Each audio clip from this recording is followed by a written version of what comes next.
There are 6 really common mistakes that people make when cooking on a gas grill. We're going to go through all 6 of these to help you avoid problems with your gas grill and make life just a little bit better when you're using one of these appliances. This is going to make your cooking out go a whole lot better and a lot safer, make your food taste better, and help you level up your grill game. Hit that subscribe button down there. Check this out.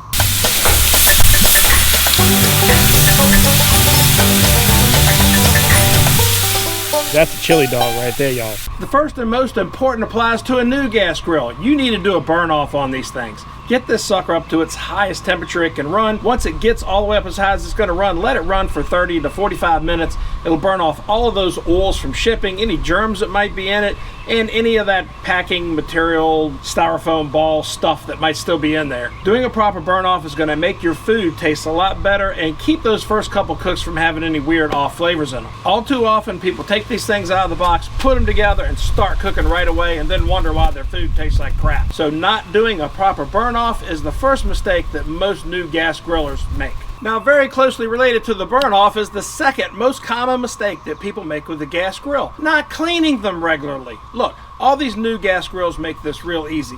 Monument and some other gas grills have a really easy way to go about cleaning these things that makes it no excuse whatsoever to not clean this thing every few cooks. An uncontrolled grease fire will absolutely ruin your cook and possibly burn your house down if you've got the grill sitting too close.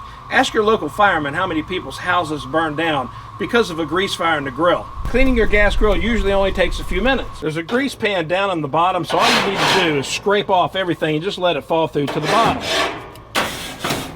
A word of warning: if you're using a grill brush with stainless steel or plastic bristles like this one, you need to keep an eye on it. If these bristles start looking bent or worn out, throw that brush away immediately and get another one. You don't want these bristles getting hung up on the grate, caught in your food, and somebody accidentally swallowing that. That does actually happen. I'm not a huge fan of these bristle brushes, but Monument sent this one out here, and you know what? It does a pretty good job. I highly recommend just replacing the brush every spring. And again, most of your modern gas grills make this real easy. They have a pull-out tray. Just take your putty knife, scrape everything right down that hole. Once you've got it all in there, you can remove and discard the aluminum grease tray. Take that out, drop in a new one, replace, and you're ready to grill. With these new well-made modern gas grills, cleaning them only takes a couple minutes, and it really does a good job keeping you safe and making your food taste better. By the way, the grill brush also makes a great lifting tool. When you do deeper cleanings, you're going to want to remove your grates and get down in there and scrape all that out too.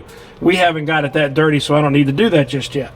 A common mistake that gas grillers make is not using a smoke box. A good smoke box like this one from Monument gives you a way to add that nice smoky flavor to your grilled food on a gas grill.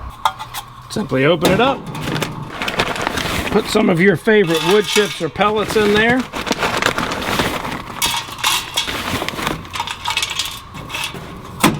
and place it right between your burners.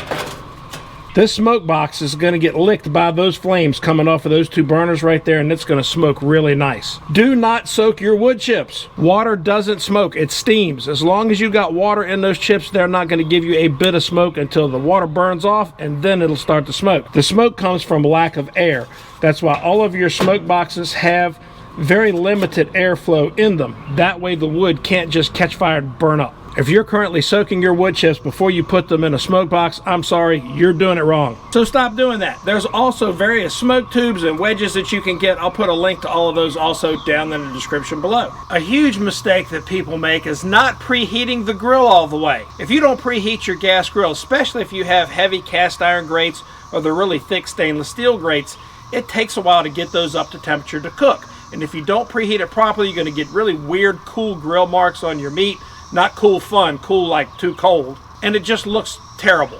It also won't cook as well. So make sure you preheat your grill up to the desired temperature. I like to go a little hotter just to make sure we kill off any of the bacteria and stuff that might be on the grates, and then cool it back down to whatever temp I'm going to cook at. Now, if you have the grill grates on your grill, they're aluminum. They actually heat up a whole lot faster. So it may only take 5 minutes or so to get those grates up to cooking temperature. Make sure you preheat your grill all the way before you start to cook. If you're not hearing that good sizzle when that meat hits, it's not hot enough. That dude got hot quick.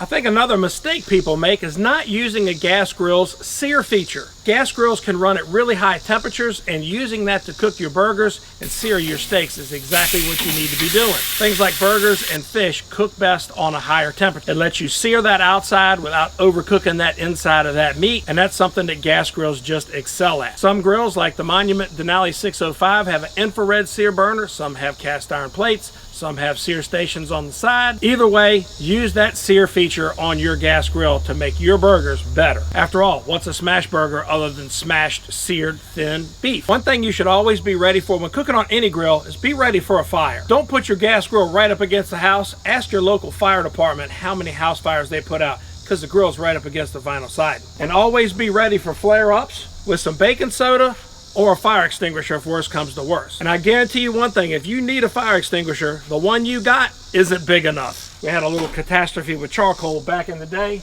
and I will tell you, when the charcoal catches your woods on fire and you thought it was out 2 days later, your fire extinguisher isn't big enough. But one thing's for sure, fires happen, and they happen to normal people who just miss silly things. Maybe you forgot to clean it, maybe the grease tray built up and it just catches. You got to be ready. A box of baking soda will help you put out those fires pretty quick. And if you have a really bad fire, you need to know where your fire extinguishers are and that they're ready to go. If you think I missed something that should have been included in this video, leave it down in the comments below. Give me that thumbs up like button, hit that subscribe button down there, and the bell icon so you don't miss videos like this when they come out. Thanks for watching. We'll see you next time.